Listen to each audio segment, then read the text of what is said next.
it's like, I just think, oh, I want to do this, I want to do that.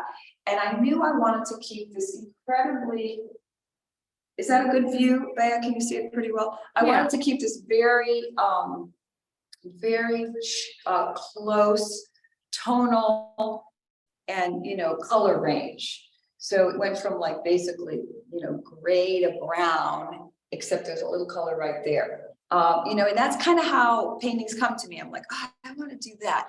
It's not a very logical or intellectual process. It's kind of like, I'm like, oh, that's what I want to paint right now. But looking back, I realized, oh, well, that made sense. I had kind of faced like a very serious illness for the first time in my life. Something about, it sounds like a cliche, but there was some truth. It was kind of life and death. And I also wanted to paint very elemental objects, right? I mean, always attracted to simple forms. I don't like really fanciful or elaborate forms. I like to see that volume, and I like a clear shape. So I think I'm already attracted to those kind of things. But in other words, I took, very simple ceramic forms. This is actually indigenous American ceramics. This is from New Orleans. It's French. I don't know what, that's kind of generic. Found that someplace. Anyway, so simple forms that were brown to gray. And then I took really elemental things, eggs, bread, wine, a shell. And I also, in that point, which is completely unrelated, but it just, I studied with Bruno Trevitico, who's an excellent painter, and he studied with Gabriel Latterman. It's kind of Latterman taught at different places. He actually taught at the Art Students League, where I teach now, but he taught at Queens College for a long time. And I kind of come out of a certain thinking that he is kind of painters in the 60s that went back to working figuratively, that went back to working realistically, and they all spent a lot of time in Italy. And Italy was a bit of a model for them. And he used to talk about the composition is a metaphor for the idea in kind of a loose way. And that comes out of Italian painting. So he did a lot of great still lifes, this Gabriel Latterman. And he did a series where he took a string and attached it to the back wall and then someplace on the table. And there wasn't, and again, there's no like logical reason why he did that so much, as it's just kind of an interesting way to carve out the space, right? So that was one thing I wanted to do in this. And it's the composition. And again, I kind of just look and see what I want. I don't think, oh, I want to do a painting based on triangles, but I did do a painting that there are a lot of triangles, which almost becomes like a visual motif. So the string makes one triangle. And then, when I say triangle, I mean triangular. So even, the table being at an angle, that's making a triangle. This angle is making another triangle. And then all the objects go into a triangle, right? And these are emu eggs, in case you're wondering. Again, I like them because they're eggs, but there's something, and they look like it could be dinosaur eggs or something. You don't really know what they are. I think those are pheasant or something like pheasant eggs. So I like things that are eggs, but they have a, not your typical egg color, although I paint those too. Anyway, and then I have a wall, I have a window here in my studio. I like window light. I have northern window light coming in. And then I have a wall so that I could put the wall right behind the table, because to keep the wall near the window, I've made a fake wall. So this is just because there's a wall behind that, which is in shadow. But I like those kind of simple geometric shapes that start to relate to the frame.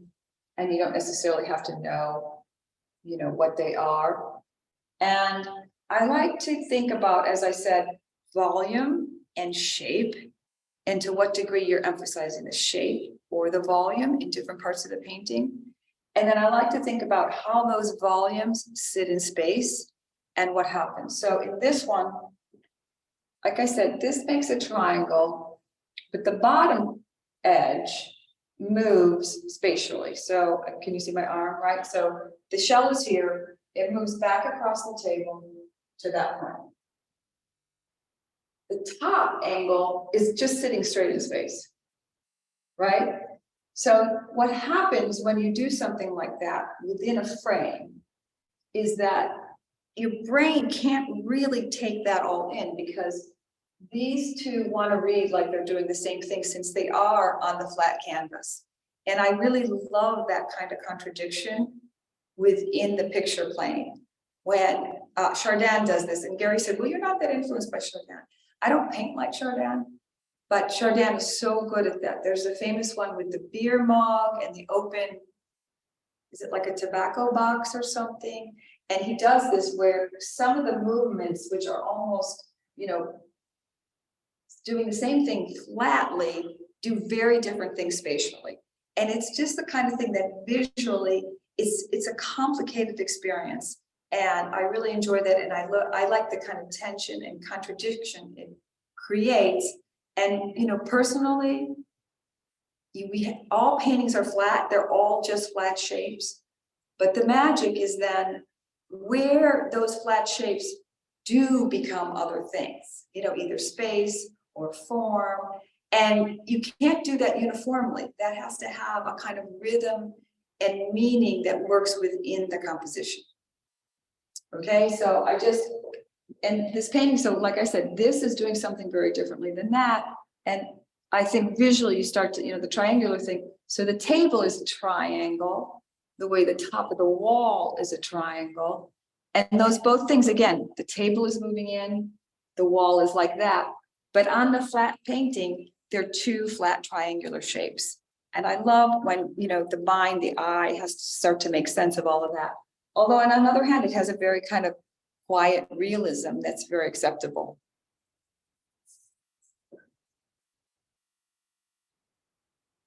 And I love to do things where, because of the way the glass distorts that, again, it's like, we know what it is, but for a minute you're kind of thrown off, or, really making that shape. And this is kind of Mirandy, where you're just like popping the background against it. So while the things have a lot of volume, there's kind of pressure on them from the back. What's flat, what's a shape, how you move through all of that.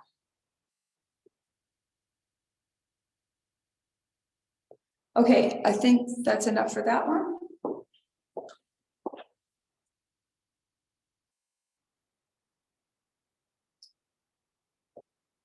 So this is just one of those paintings that happily painted itself. It's so rare, but I'm grateful when it happens.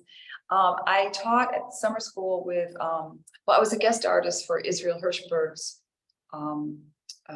Jerusalem Studio School in Civita Castellana, just north of Rome.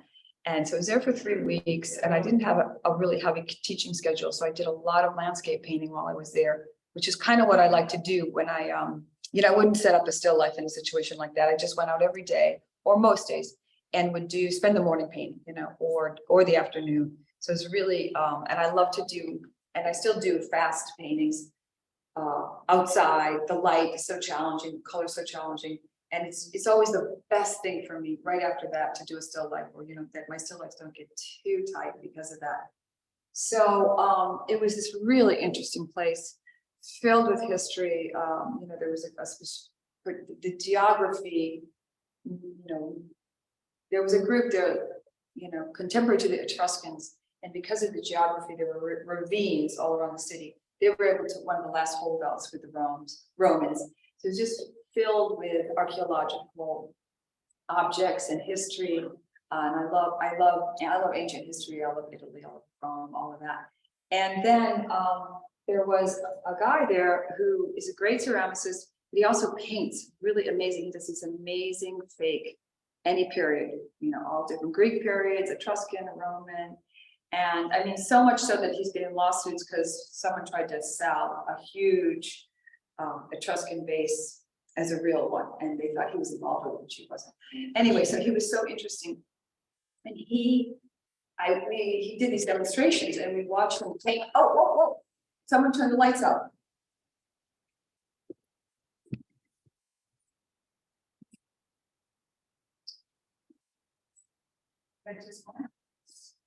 Was it our lights or was it the other gallery? No, the lights are on. The lights definitely. Okay. Not yet, almost. They're coming on. No, they're left. Now we're getting close. Okay, now they're back. Yeah. There's one still unlit. Yeah, it Oh, looks there's like one. on Oh, our end. oh my God. Oh, now they're out. Oh, there they go. Wait, maybe uh, you could. tell me. Thea, can you hear me? Yeah, I can hear you. So the audio is much No, better need some when light. the cell, Don't when touch the it, turn it off. This way you are can- really close to Amy. 5 seconds. Okay, It gets kind of echoey otherwise.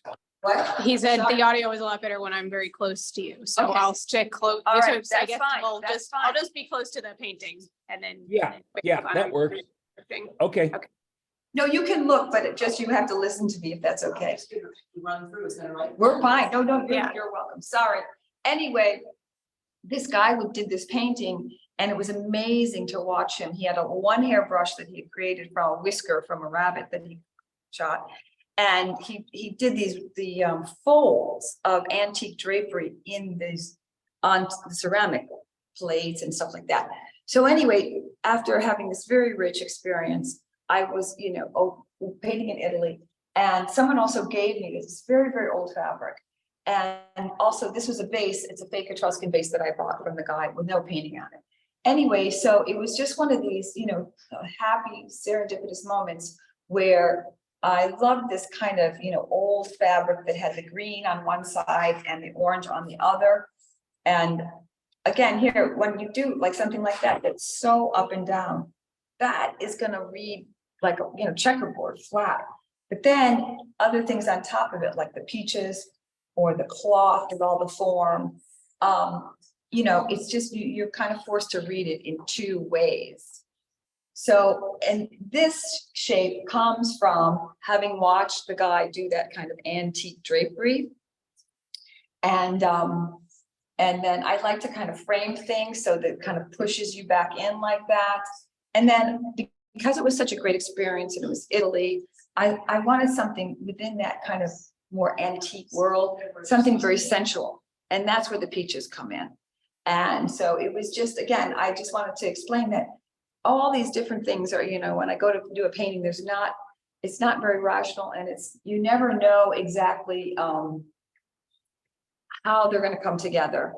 But I feel like I always kind of open the door to whatever is kind of passing through my mind. And I painted for a long time. Gary was like, what is it, 20, 30? No, 40 years now. I went to graduate school more or less exactly 40 years ago. And so I kind of really trust my intuitions about that stuff. And, even if I start something and say it breaks or it rots, then I'm like, somehow it will all come together. And I know Gary mentioned that people had questions about the scale. And so I was going to say, and he said it's slightly under life size. And I would say yes and no, because what happens is I take a long time to set up paintings. I mean, sometimes they just come together, but usually I really take a long time to figure it all out, especially something like this or the other one you saw. And then actually what I do is I come and I take a ruler and I put it where the painting ends, like across the front edge, whatever the angle is and all of that. So that front edge is to scale. And then I make the canvas that size. So the front edge is actually life size. But of course, everything gets smaller as it goes back. And I think kind of there's something about that is the size. It almost, for me, it feels like it hits my eyes, that size. And then that's what happens in the painting. So that's how I figure out the size. And then sometimes I even put like a pole and I'm like, where do I want that to end? And figure out exactly. And then I go stretch the canvas to the kind of, I do a lot of the composing, right, when I'm setting it up. And just, this is a painting that I'm not ashamed to have Bea go very close if she wants to show some detail of the peaches or whatever, people always like the peaches, so. Wow, that looks great. You've got the fuzz on the peach. I love those kind of things. I really, texture is something that I just love to paint. And the challenge is keep the form and, get the texture without having it too much texture. Detail can sometimes ruin the form, but Okay, that seems good. All right, let's go to the, we'll go here. Let me just say, so no hurry, but 2 paintings. After it. I don't know if I can do this. So Bea, that close-up was really cool. Great.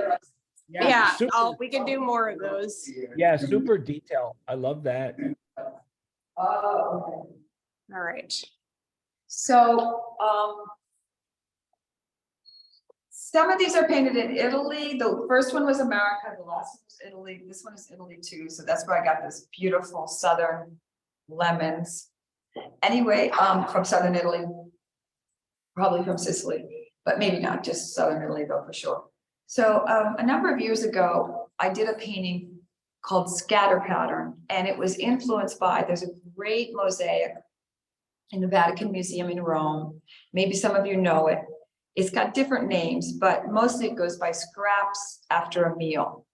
So it was the floor, and it's got bits of things that might be found after a meal. Like a piece of cheese, or I don't know, a little piece of bread, and it's placed like this, like a scatter, you know. It's everything is separated. It's got a little shadow under each thing. And and it's called a scatter pattern because it's scattered in a way that starts to become like a pattern. And I always loved that painting. And I mean, that mosaic. And so I did a painting that was like that, like looking out on a table, and things were even more separated than this. And it really was like a scatter pattern.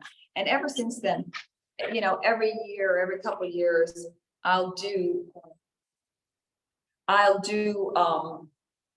a painting that's kind of based on a scatter pattern. And this has gotten kind of loose.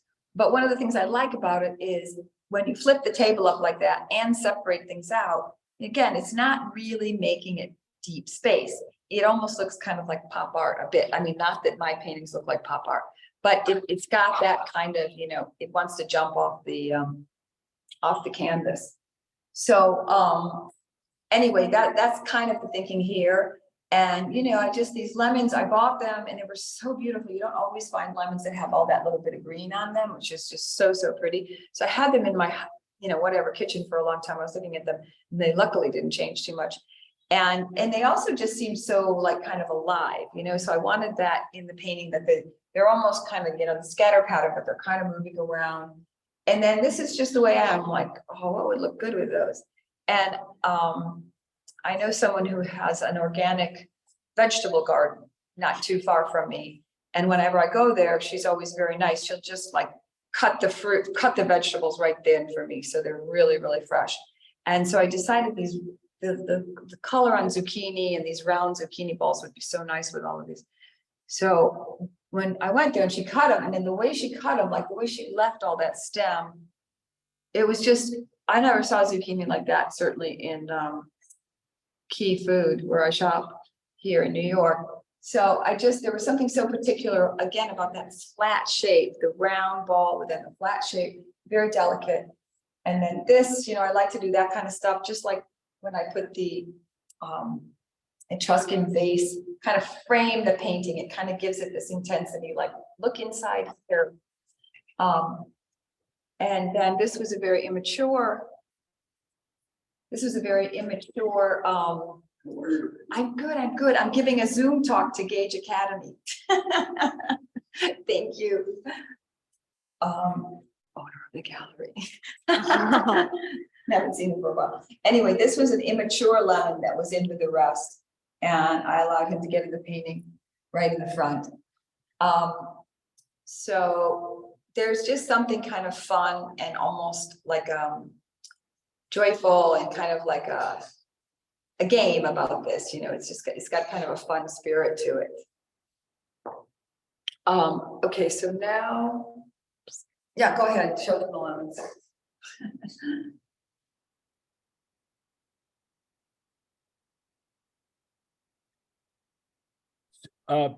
So Amy, I have a quick question. Sure. How large is your palette for most of your paintings? Does it change? You got like a dozen colors, 24 colors, 32 colors? I'm pretty minimalist. So it probably can grow to, I don't know, 20 at the most. But I Okay. probably use 10 to 12 most of the time. Okay, great. Glad to hear that. Yeah, because the colors are beautiful, but you don't need I like to mix.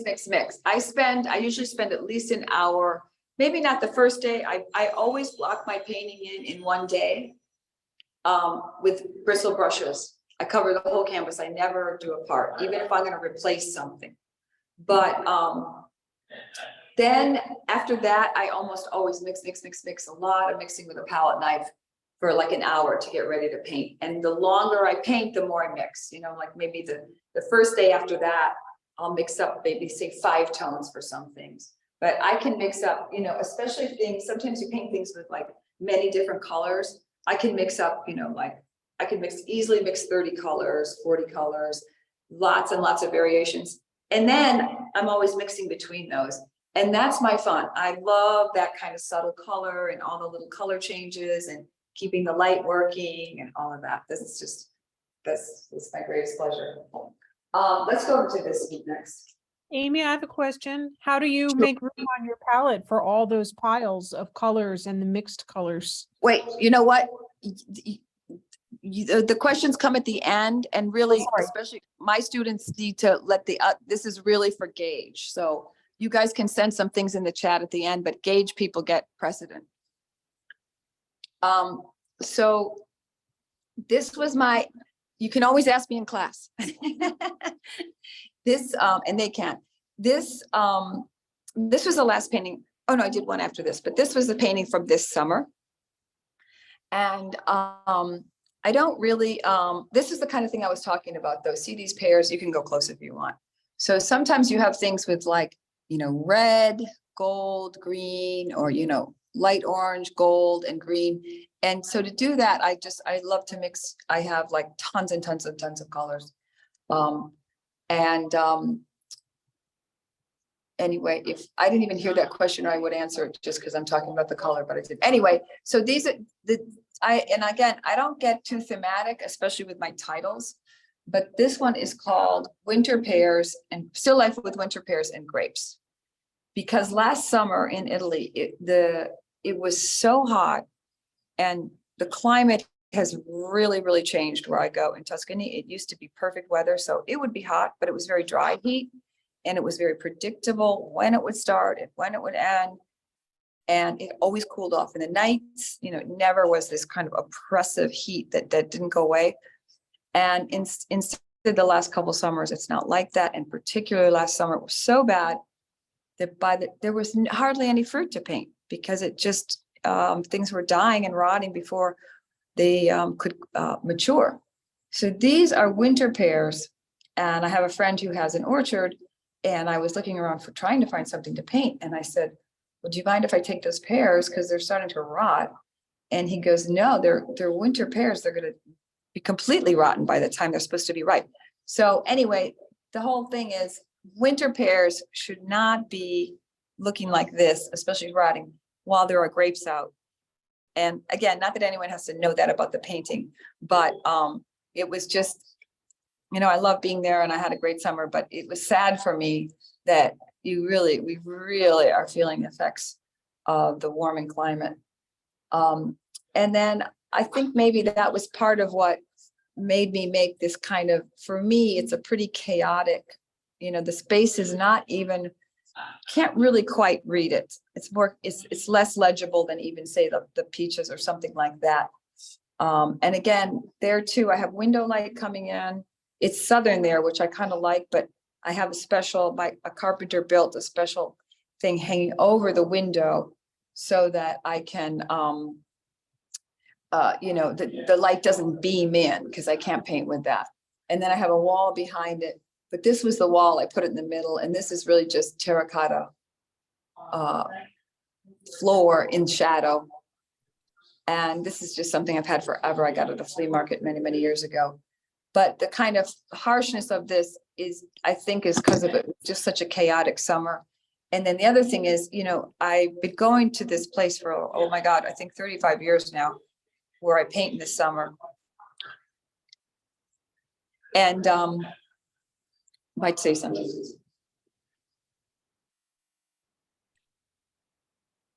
Oh, I'll just zoom in on the groups for now.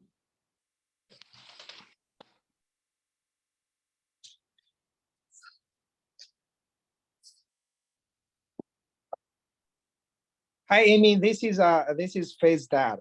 Do you mind if I ask a quick question? No, go ahead. Okay. Yes. I'm not an artist, but I always feel, you. Let me Wait, ask who is asking the question? Faith's dad, Charlie. But are you in the We- class?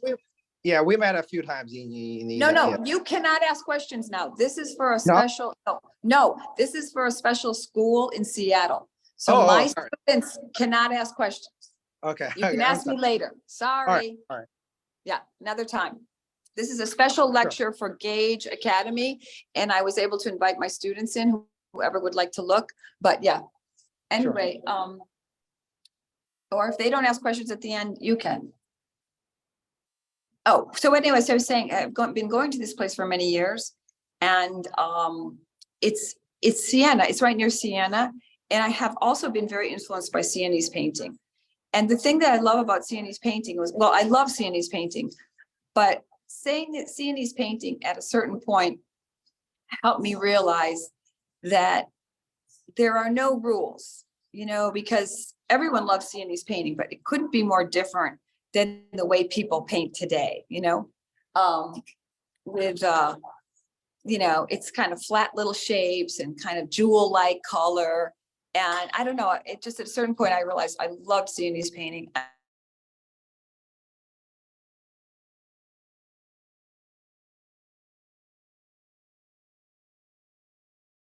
Did you show them that one? Okay. I'm gonna zoom in on the grapes. 'Cause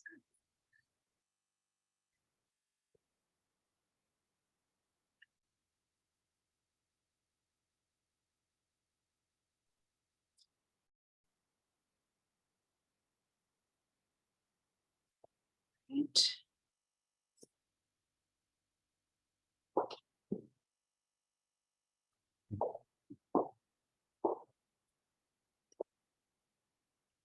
Oh, I know, sorry, let's go.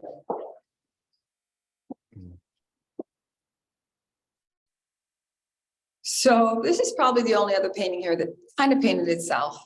Yay. And so I do some more complicated paintings, and I probably used to do more large paintings than I do now, but I am more fussy about getting the light right, getting the exact objects I want and not having them rot too quickly, so that part of going smaller is I can keep the variables just the way I want. And the bigger you go, the more you have to face things changing and trying to keep it going. So I still want it. This has actually inspired me to go back to doing some big ones, because I've liked seeing this big one up. But I love to just paint a couple objects, because you really have them fresh and all the color relationships are right there. It's just much more under control. And for someone like a control freak like myself, and wanting to get all those variations and really, capture those, it's a little more relaxing. It's less nerve-wracking. So I was back at my the organic vegetable garden that I love so, and the woman who runs it is just so accommodating. So we're out, looking, and I see this beautiful, the eggplant just called out to me. And I'm like, cut that one. So she did. And then I'm like, I don't know. I'm not sure what I want to put with it. And she said, well, I planted some purple beans this year. I thought you might like them. So we went over and got some purple beans. And so it was just another one of those kind of happy coincidences that worked out well. And again, I had been to the museum. Someone visited me. So right before I did this, I'd been to the museum in Siena, which as painters, you should all go. So if you haven't been there, you probably have, some of you, but there's a lot of pink and green and all those beautiful Sienese paintings. And I have a green table, I have a old wood table that's painted green, but I took a pink t-shirt and put it behind that. That's my wall. And then that's the terracotta in. I like the kind of little, just simple modernist cubes around that. So that's that kind of where the color came from. But I just, really enjoyed how the purples go away and then the kind of round and volume of that and those white stripes almost kind of jump out. And then the really quiet changes in the beans. You can show them how to put up those two.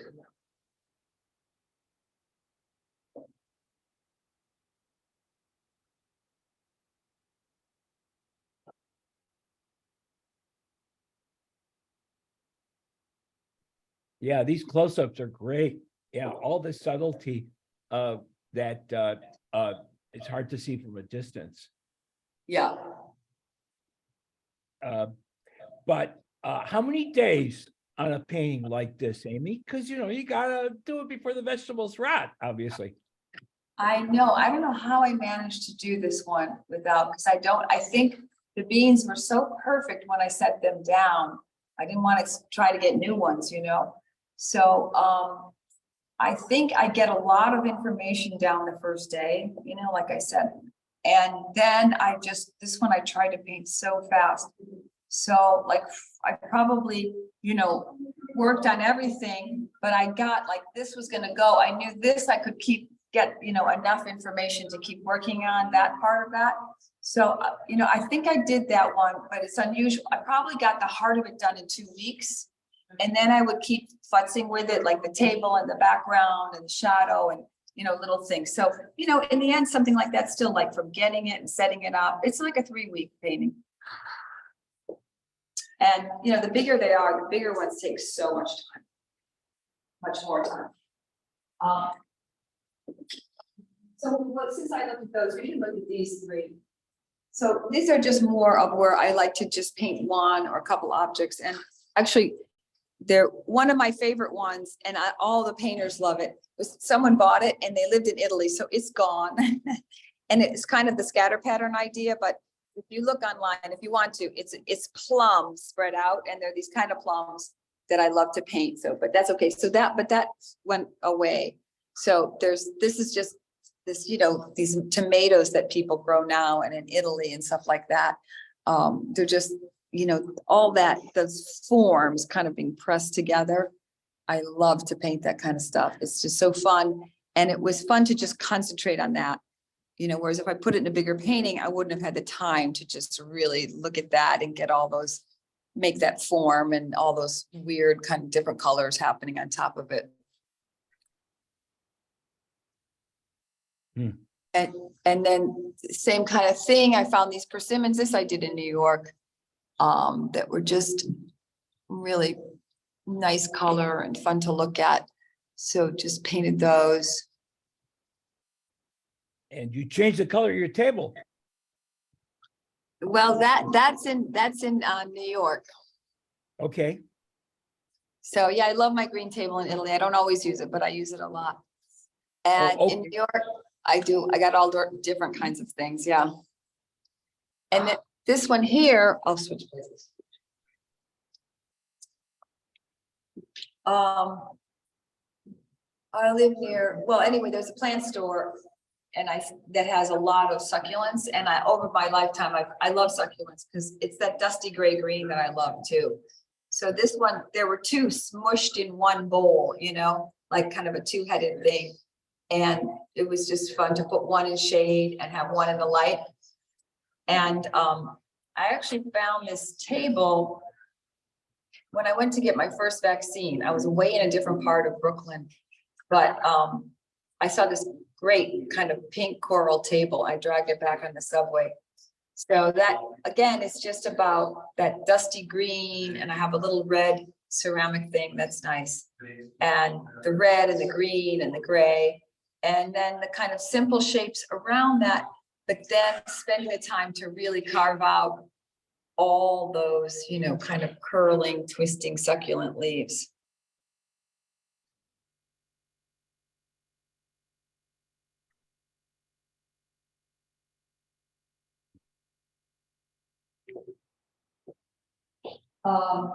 We could do this one right here, yeah.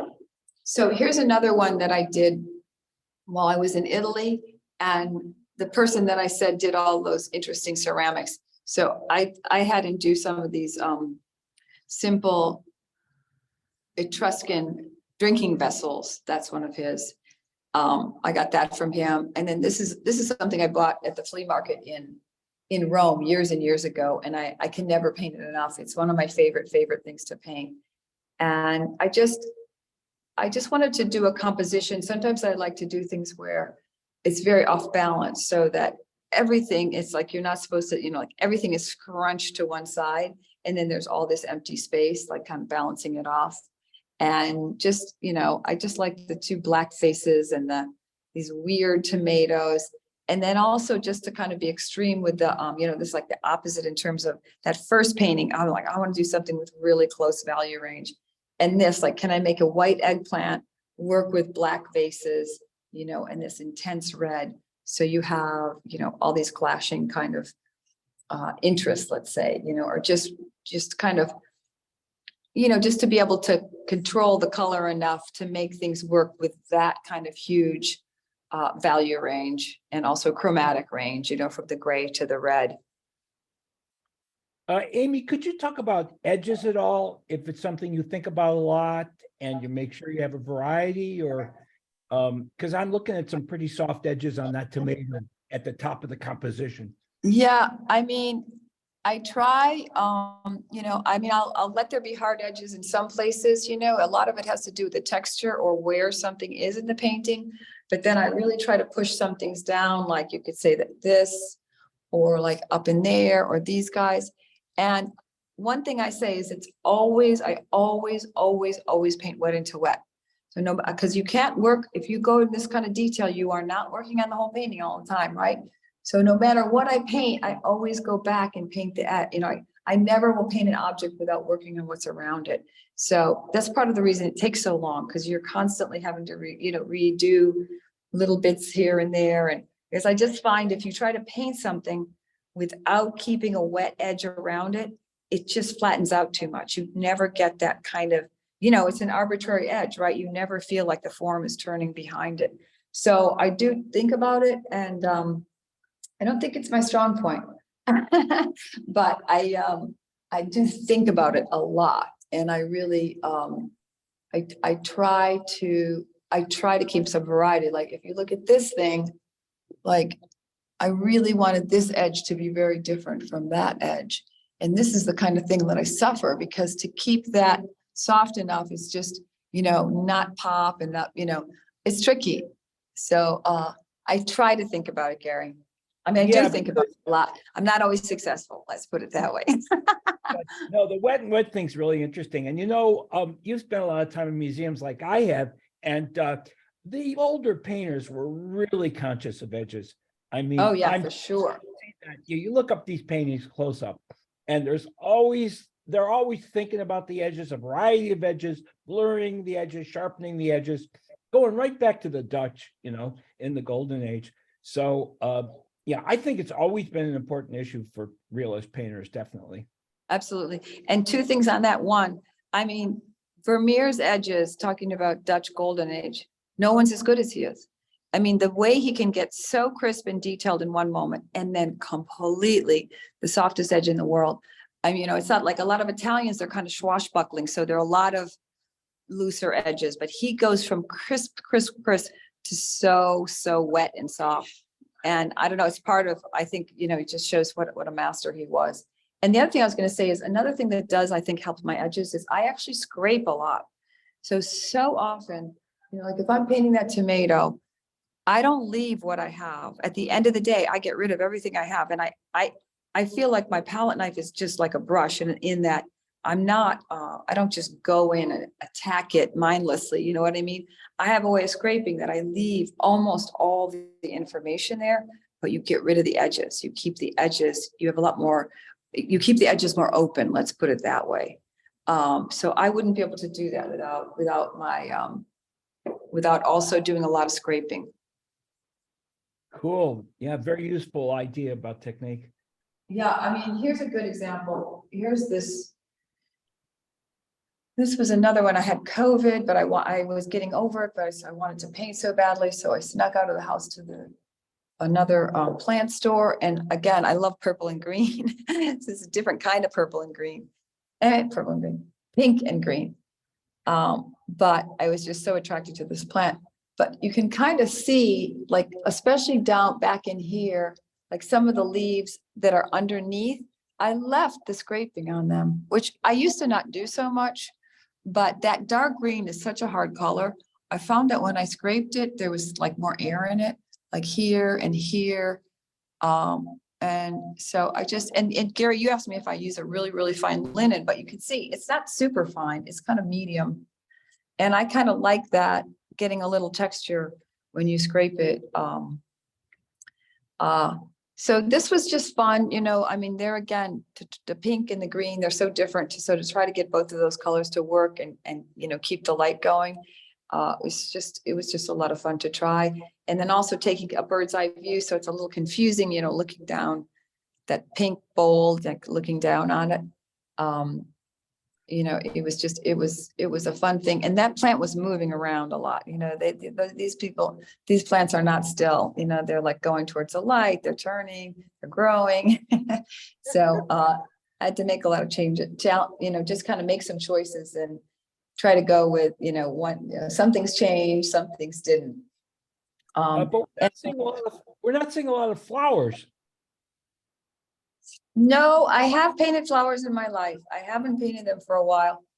I have never done a lot of flowers. I can do one because, you know, you get a bunch of flowers there and then the flowers are so delicate and they change so quickly. So, yeah, I'm going to be in New Orleans next fall and I've had some great like camellias that I've painted that I've really enjoyed. So, but I don't know, when people do a whole bouquet of flowers, that's beyond me.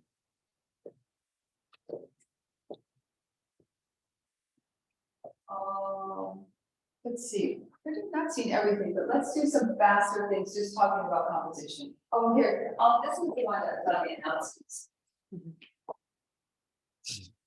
So, you know, I have some old ceramics. I love those. I love the patina. I love I like a complicated surface. It's fun for me to dig into. But there's a woman out of Australia that does these ceramics that are they're porcelain. And she's obviously looked a lot at the painter Morandi. And I'll just say, I said this to Gary, I think there are three great, you know, like there are many, many, many very good still life painters, but there are three great. And that would be Chardin, Cezanne, and Morandi. And I've looked at a lot of them. I don't really paint like either of them. And maybe people see Morandi more, that influence for sure. But Cezanne and Chardin are such master composers. So I've really looked a lot at them. The way they structure a painting is always just so ingenious and so complicated.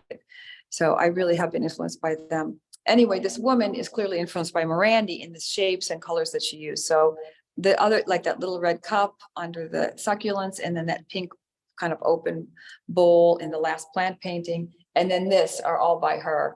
And so, you know, and it's crooked. I like that. It was kind of, I don't know if that was my table or her thing. And then I live near the Brooklyn Chinatown. So there are these great vegetable stands there. And these two were in, there was a table with those two next to each other. And I was like, oh, good, I'll paint those. And then I've looked at a lot of Baroque still life and a lot of the Baroque still life. So just put like a block in to like get that object higher, like it's on display. But compositionally, you know, sometimes in the still life, the hardest thing is like, how do you go up the page? You know, how do you make that interesting? Because everything can just pile behind.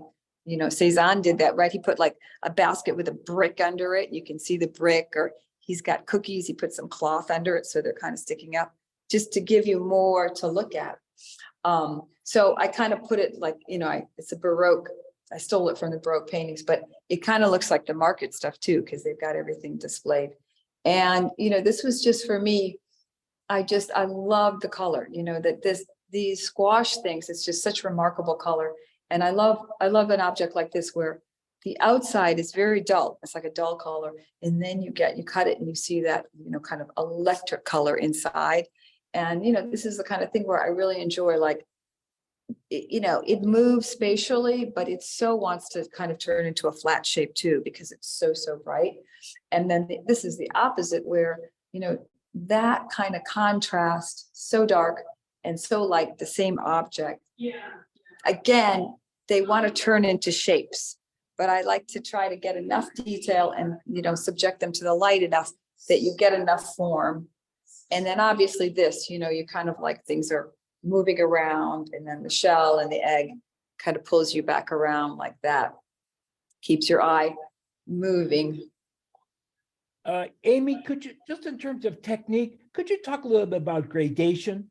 Because I'm always telling my students that it's like a critical, component, and you're obviously super conscious of that as well, making sure that Sure. your surface is smooth. You mean it within an object? Is that what you're talking about? The shelves, grade 8, the squash, grade 8. I mean, obviously the round object, grade 8, but so do the flat surfaces. Oh, And I that's- see what you're saying, for sure. Yes, I mean, I'm always saying this to my students, you cannot put the same color here as there. It will flatten out the painting. And the important thing is this color in relation to that, and that color in relation to that. Like you can't just key it off itself. You're always, every note you put down in terms of color, you're always keying it off the entire, you have to keep the whole painting, it's kind of like a symphony. You have to keep every note, you have to remember the whole thing. And, it's always a way to do that is know that this has to relate to that.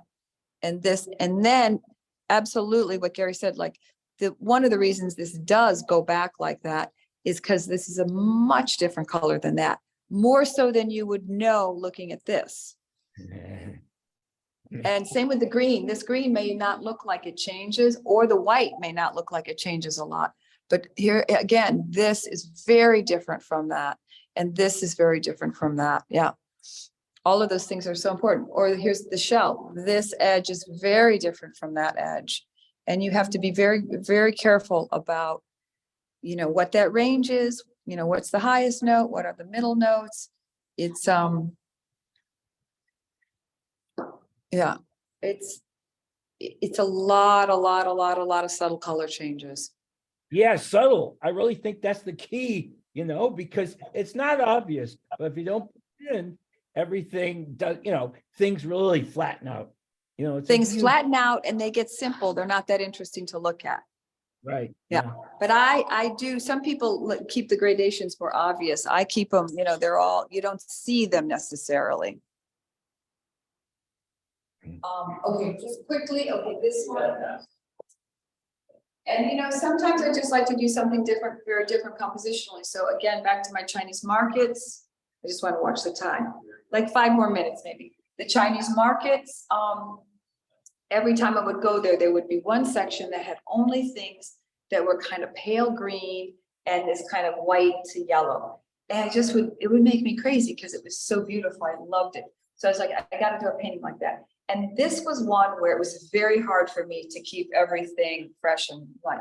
So this was such a unique creature that I really, I had a cauliflower, I had one of these, I had everything here, but I kept having to shop, and I ate a lot of cabbage soup with this and cauliflower and stuff. But and again, it's kind of Baroque setup. And it was really just about painting those things, and it is kind of a fanciful, composition. And this is a Daikon radish, but sometimes I like to just cut those, and then where I cut it, I put that right to the front edge. It's kind of abrupt, you know what I mean? It's like compositionally, it's like, oh, the painting stops here. And anytime you face something to us, it's easy to read, and then that takes you back. And we'll just do a quick, and then this was just one, a friend of mine gave me this, and I'm not even going to talk about, we're going to look at some of this, but again, it was just the challenge of doing something that almost has no light on it. It kind of sucks the light out of the room, and then something that was, that kind of value contrast and just such different objects. My nice pink table that I found. And then here's another one, and then Union Square, the market. I found a Siamese acorn squash with my nice pink table. and these wild potatoes, and I don't know, you can show them up that close. Everyone seems to love that cup potato. Oh, whoa. It was fun to paint. Mm. All right, and then you see almost everything but one painting over here. Hmm. So this, you know, I mean, I'm kind of influenced by everything. I love art history. I probably would have been an art historian if I'm not a painter. And so really, and I mean, I'm sorry that I only know Western art, but that's, you know, well, that's what I know. I say like cave to today. I pretty much know and am interested in all of it. But my real loves in terms of still life, aside from the three great people that I talked about, are I love Baroque painting, still lifes, and I love Cubism. You know, I grew up in Chicago. My dad is an architect. He painted, and he was a modernist. And there's just a lot of great Cubist, Juan Gris and, you know, Picasso and Braque and stuff. So every once in a while, there are these paintings of those I look at, and I just am like, oh, I love that. And I was just looking at one. There's like fish and these kind of aquamarine table, and so that was just kind of where in my thoughts when I put this one together. And I like the way the table is kind of like a diamond, you know, like that. Like in a way, you read it going way back in space, but in another way, it's just a very clear shape. And then taking something like cheese and treating it like a block, you know, just which that's what it was, that feta cheese. The egg is always fun, and then these kind of inverted triangulars and triangle shapes, and then that one going like that, and you know, just kind of the dark triangles, and then this. You can show them the cheese and the egg. Hmm. Wow.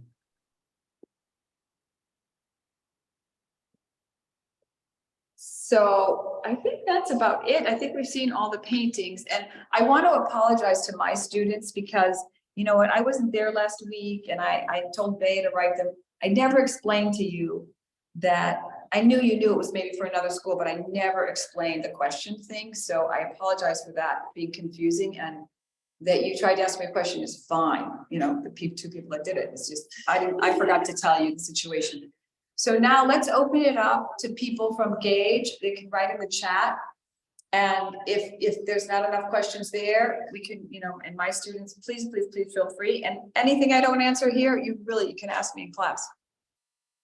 Okay, Amy, just a couple of quick things. First of all, they're gorgeous.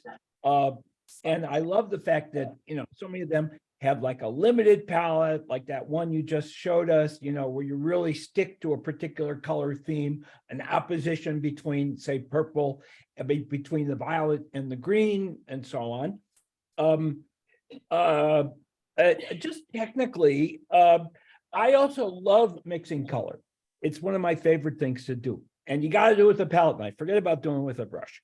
And then I put it in the freezer, because otherwise, you know, I come back the next day, everything's skinned over. Yeah. But that, you don't do that, right? You're just mixing. No, I don't. No, you know why? Because I, once in a while, if I don't use all the paint on my palette, I don't do it all the time, but sometimes I will put it in the, you know, if I've like accidentally squeezed out a big blob of blocks of cerulean blue, I might put that in the freezer. It's about $10, but just for the blob. But I don't know. Sometimes I'll leave it out, and if there's a little bit left, I might kind of, you know, pull it back and see if I can mix it again or not. But I kind of like remixing it every time. Yeah, I don't know. I feel like in the end, somehow I get closer. It takes a lot of patience to keep mixing, you know, because sometimes you have things and you just kind of want to get back where you were. You think when you put it down, you thought this isn't right. And then you realize, well, I'm never going to get closer than that. It can be really, really, really hard to get back to it. And I just, you know, people, my students, I joke, but I say, you know, 10 years, after 10 years, you're going to be able to get back to that same color, because it's really, really a lot of patience. But I feel like the more you mix, the better you get. So if we saw your palette, you know, partway through the day or towards the end of the workday, we'd see a lot of tints and tones, and you know, just spots, patches of a range of colors and values, warms and cools and so on, that you dip into. for the Yes. paint. What I do is, and I always have a small palette. I've never had a big palette. I worked on a wooden palette for years. But now sometimes I even use paper because it's terrible, but I do. But if I use neither of them are big.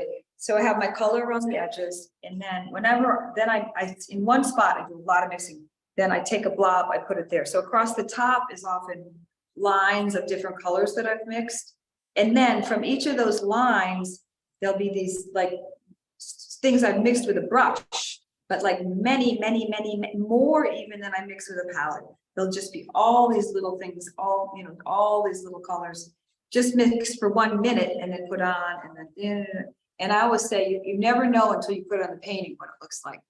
So even while I'm mixing, I'm trying, and then once I've gotten, that's like as close as I can get. And then though, I still go closer, and then I also mix on the painting. So yeah, it's kind of like almost infinite, the kind of variations. Yeah.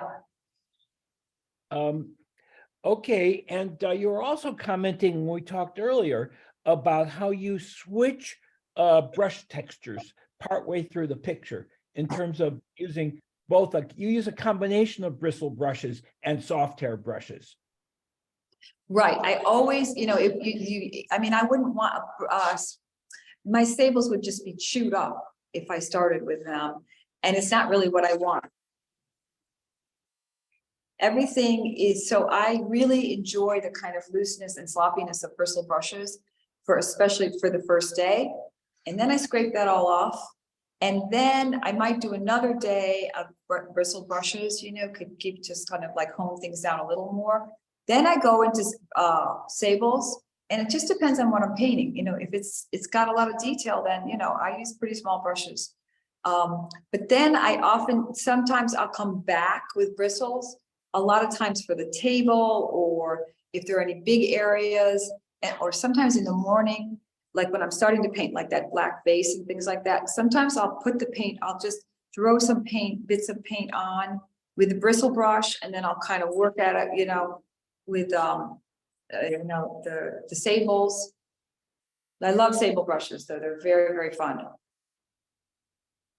So you're working back and forth is really what it sounds like. Yeah. Whatever. In the end, most of what you see is a sable, but I wouldn't be able to paint without bristles. And when I paint landscapes in this, like the fast things, those are only bristles.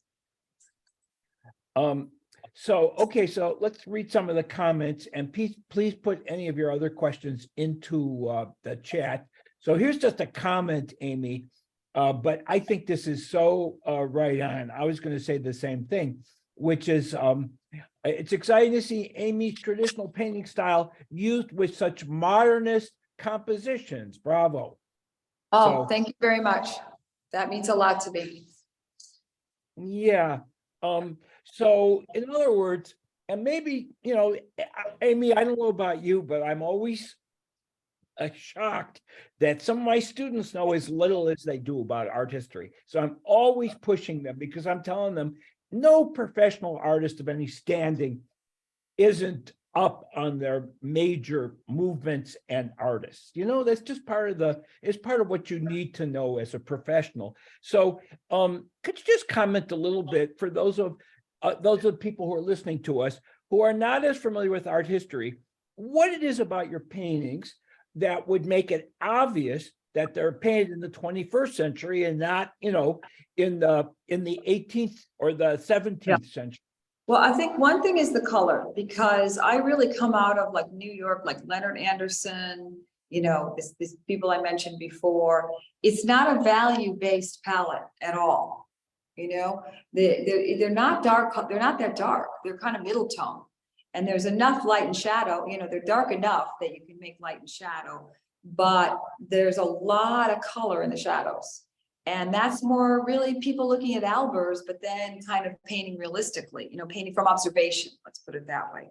So that's that. And then I think the other thing is, the comment that whoever said, and I appreciate that, is that, they're traditional to a certain sense. I've looked at a lot of traditional painting, and in terms of understanding how to make a form, and, the subtlety of color we talked about and really seeing what light does. But I really push, there's a lot of abstraction. So it's not about making it perfect persimmon. It's about painting, some of the qualities of the persimmon, but using that to also push against it's an orange shape on a gray, backdrop. And there's a kind of tension that's created, or like when I do all these things like flip up, like this one. Flipping that space, that is not traditional to kind of, the tension that, by making that horizon high and looking down, all of those things want to flip up and flatten out. And even putting that on an angle, like none of that is really from traditional painting. Or this, like looking down at these, so you're very conscious as this becomes a circle, and this is, and this is like, yeah, it's back there, but it's also flipping up, or this kind of weird cropping, all of this, there's a kind of sense of the abstract shapes are very, very clear and kind of, present in a way that kind of comes out of modernism. And also the space, like where you're making space, but where you're kind of flipping it up and making those contradictions work together. And that reminds me, Gary and I had this conversation before, and I did just want to say, because I do think a lot of times people get a little, they're like, where does photography fit in with this and stuff? I mean, I'm like, I love painting from observation, but the thing is, there's nothing wrong with working from photographs. And I don't know if any of you even do that.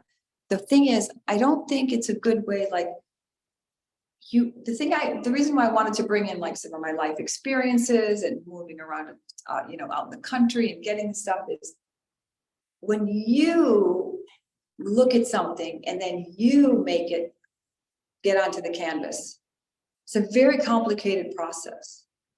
And if you have a camera intervene with that, there's going to be less of you in the painting. Now, people like Cezanne use cameras, so it's not that you can't use a camera, but you want to use a camera image. And if you don't really know profoundly what's going on with the painting and kind of who you are as a painter, it's kind of like, just being half there. It's you can't put as much of yourself. Just look at how at a certain, like you look at the Renaissance, you see a Michelangelo drawing, you recognize that from across the football field, because he decided how he wanted to express form. You look at a lot of contemporary painting, the drawing is very similar. It's because too many people are drawing from photographs. Anyway, I just wanted to get that in there. Yeah. No, I mean, those of you maybe newer to the field here, if you look at, there's a lot of photorealist painters. In fact, there's painters who do still life entirely from photographs, even if they're things like cups and bowls that don't rot. And if you put one of those side by side with one of Amy's paintings, you're going to see that they have almost nothing in common, because her paintings are, they're interpreted, they're stylized, they're simplified away, and they express her vision and not the camera's vision. So it's very different, and it's kind of, if you're it's something that is maybe not obvious unless you're really paying attention, and then it's just all over the place. And I also have to say that, boy, these earlier artists, they could care less about this 2D versus 3D thing. But, if you're an artist in the contemporary era, it's always going to be something you're thinking about, because it's part of, it's part of the modern tradition that we're trying to, filter through this love of classical art. And there's always going to be this tension. All right, another question. Do you ever make anything up? Do you ever make any, let me go back and read it carefully. Yeah, sometimes. I mean, sometimes I have to, and sometimes, just, like the situation is such, like I do still like in some other place, I can't really control it. I absolutely will. I never like made up a whole object from scratch. But, I'll make up parts of the painting if I have to, or I'll change things and they'll be halfway between what was there. Sometimes I really just have to remember things because they really have rotted and I can't replace them. So, you'll be surprised when you see my painting at the end. I'm still working on it and look at what's in front of me. It's not completely making it up. Or once I put a lizard in a painting and I saw him for like 2 seconds. So, most things by the time I've worked on them, there's a lot of memory in there. Or in some made up, but completely from scratch, an object, no.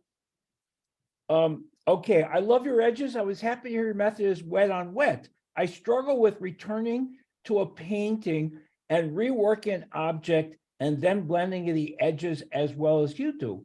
I find myself also reworking the item next to it. Any pointers on how you do this? Okay, this is what I say. So say I'm really honing in, because it's true, like if I really want to paint, say, a peach, that's a lot of color, a lot of concentration. So I'll mostly work on that, but I'll make sure I have, like, say, the green of the cloth or the shadow color, like those colors, right? So that I'll never leave the painting, even if I'm painting in the dark. I will go back and I will rework those edges, okay? And so then from then on, you have to keep going back to those, but you may not, like, so let's say a vase is in front of another vase and you're going to rework the vase. You say you have to rework the one behind it. You don't have to work the whole thing. You can just work part of that edge against, but you have to be patient enough to get the right color. Okay, let's see. Another question about technique. You Phone. can you Do you- explain? What? Can you? I'm sorry, I explain- just have to get the charger for my phone. It's gonna, Okay, it's on its way out, but we can still, I might have to sit on the floor to get. okay, well, that's fine. We're making do. Oh my God, Amy's sitting on the floor. I'm Oh, sorry. the things we do for art. Amy, I've done sketches from paintings in museums where there were no benches to sit on. I spent a lot of time sitting on the floor in museums, and I don't care if people look at me cross-eyed. You do what you need No, to we do. don't care. Okay, can you explain your process for scraping? You mentioned scraping after using the bristle brushes. Okay, so, and this I pretty much got from started from the teacher that I had in graduate school. So, I'm pretty loose with the paint, with bristles, get a lot of paint on there. And because I'm not sure where the paint is going, so I'd like to keep it very open-ended. And then, just let it sit a bit. If you've been working all day or, quite a few hours, then it's okay. And then you just have to practice, because there's a way to use, I like a diamond-shaped palette knife. And there's just a way to kind of, if you do it, you'd be surprised how much stays there. And just have a nice piece of paper towel or rag, scrape, wipe, and it kind of opens everything up in the nicest sort of way, like gently and slowly scrape the whole thing and get off all the paint. That's the first day. And then after that, again, you just, sometimes you scrape and you think, maybe I liked it before, but the same thing happens with painting. Sometimes you like something and then you go, yeah, but I'm going to do this, and then could have left it. I make my students paint with palette knives, and I think it's so good for your color. So I just always recommend doing quick paintings, like do a 2-hour painting with a palette knife. Force yourself to simplify, look for the color and light, and just, practice with a palette knife, because I think it's a good tool to use. Okay, another question is you often use these these high eye level viewpoints. Yeah. Did you mention tilting the table? Is the question? Is it done physically? No, I say the table looks heavy. No, I put something below me. I have low tables. Okay, so you're literally, yes, the table is flat, you're standing above it Right, and looking down at it. yeah, I get it like a bird's eye view. Okay. Okay, so your painting days got to be pretty short in, December, January, if we're talking natural light here. Yep, more reading in the winter. Okay, so you're literally that tied to natural light. So when you got the short days, that's it. That's your painting day. Paint Boom. less. Yeah, go to the gym more. Yeah, but Uh, summer's extra long. right. Yeah. Okay. So you just paint longer. Yeah. And Amy, I've never had a studio with north light. So it's never even been an option. You know, I just can't take it when west facing, south facing, forget it. The light changes too much. Right, no, I've always had northern light, and that has its own problems, especially in the city, but at least you have long day, you know, you can keep it for long. And I just want to say, it's not for everyone, but natural light is so beautiful. You get a whole range that you don't get in artificial light. So I just, I mean, I painted in artificial light when I was younger, because that's just really all was available, and it's not terrible, but it doesn't interest me. Okay. So now here's another sort of technical question, a little amusing. Where did you find the emu eggs? In a store, I lived in New Orleans for many years, and there was a store that was like a curiosity shop, and they, that's where they had them. They had like fossils and, rocks and things like that, Oh, so dried these are, fish. these are emu eggs that are, I mean, they'll last forever at this point, is what you're They saying. were blown. There's a little hole. They blew it out. Yeah. Okay, I got it. How many hours can you paint without tiring?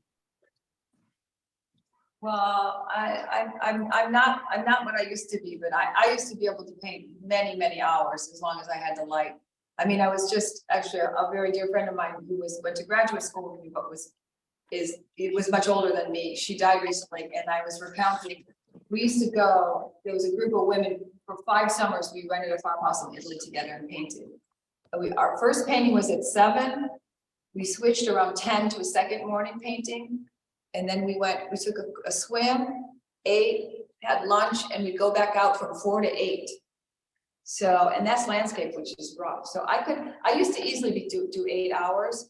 And now 6 is a long day for me, but I still do it. And, it just depends. Sometimes I have something and I know it's not going to last long. So I'll really paint a long time. I mean, never more than 8 hours anymore. But then the next day, I would be hard to do in an 8-hour day. Now, I mean, I get more tired than I used to. So, but yeah, right now my time is kind of chopped up, but when I have those periods when I can just paint day after day, and one day I might just think, okay, after 4 hours, I did enough today and I need to let this dry.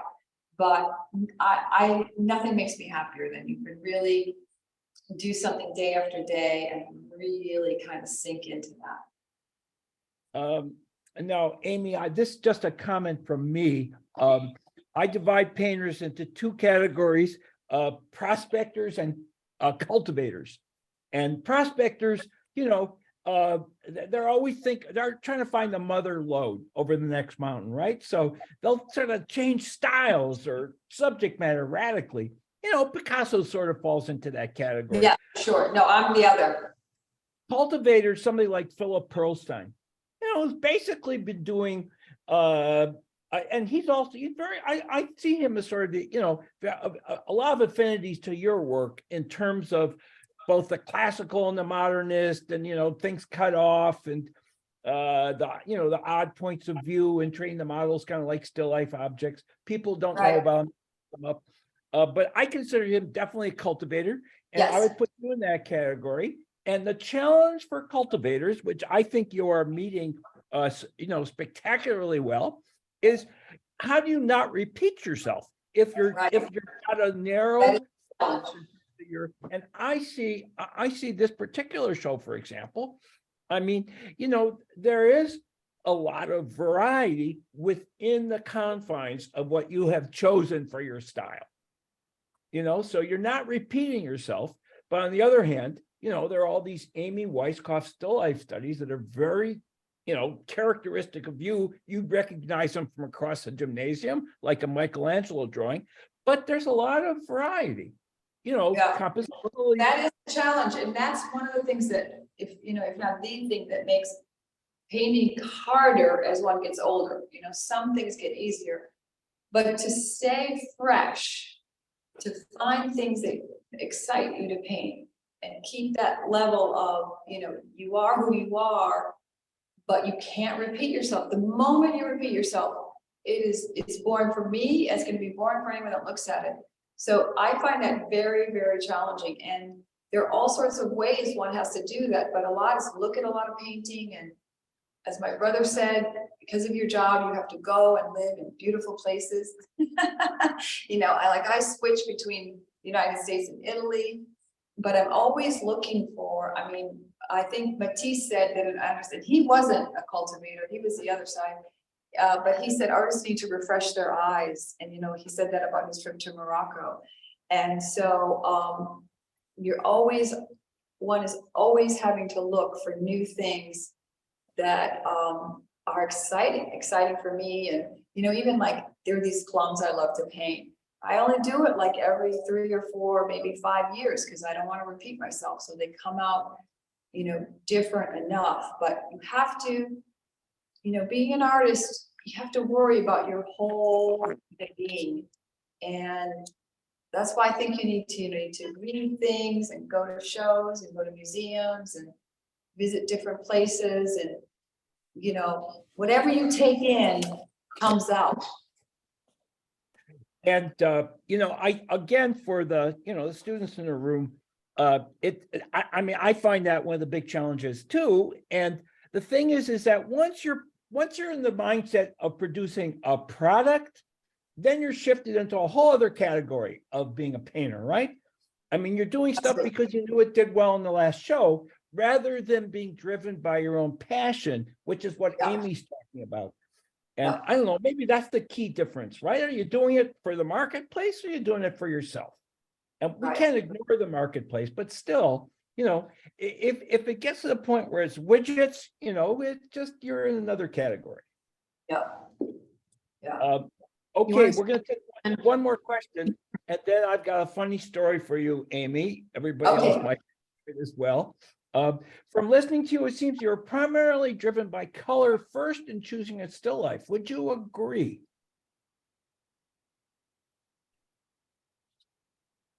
It certainly is maybe a first priority now. I don't know that it always was.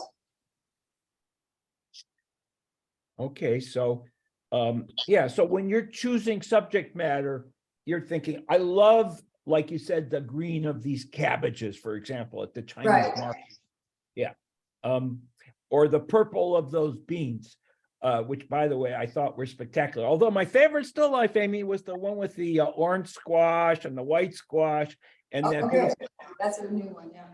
Yeah. Oh, I just thought that was luscious. Okay, here's the funny story. Then we're going to thank you and let you go. And maybe you already know this. So everybody should be studying these artists that we've talked about: Cezanne, Chardin, and Morandi. And boy, are they different.